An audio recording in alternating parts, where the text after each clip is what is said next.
అనకాపల్లి జిల్లా పరవాడ మండలం పరవాడ గొల్లివానపాలెం పంచాయతీలో ఉన్నాము.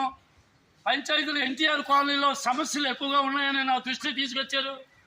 కానీ ఎన్నిసార్లు దృష్టి తీసుకొచ్చారు, డిపార్ట్మెంట్కి ఎన్నిసార్లు కంప్లైంట్ ఇచ్చినా పట్టించుకోలేదు.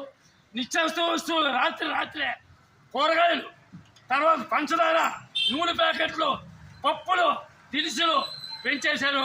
చంద్రబాబు నాయుడు గారు మీకు నమస్కారం, పవన్ కళ్యాణ్ గారు మీకు నమస్కారం. తక్షణం జనాలు ఉంటేనే పరిపాలన, జనాలు సుఖ సంతోషం ఉంటేనే పరిపాలన. పిల్లలు చదివించుకోగలరా? మీరు రేట్లు పెంచిపోతే అర్థం చేసుకోండి. చంద్రబాబు నాయుడు గారు మీరు కూడా అర్థం చేసుకున్నారు. ఎన్నిసార్లు కన్నీరు తీసుకున్నారు. ఆడవాళ్ళు మగవాళ్ళు కూడా చాలా బాధలు పడుతున్నారు. వాళ్ళ పిల్లలు ఉన్నారు, పిల్లలు కూడా చాలా బాధపడుతున్నారు.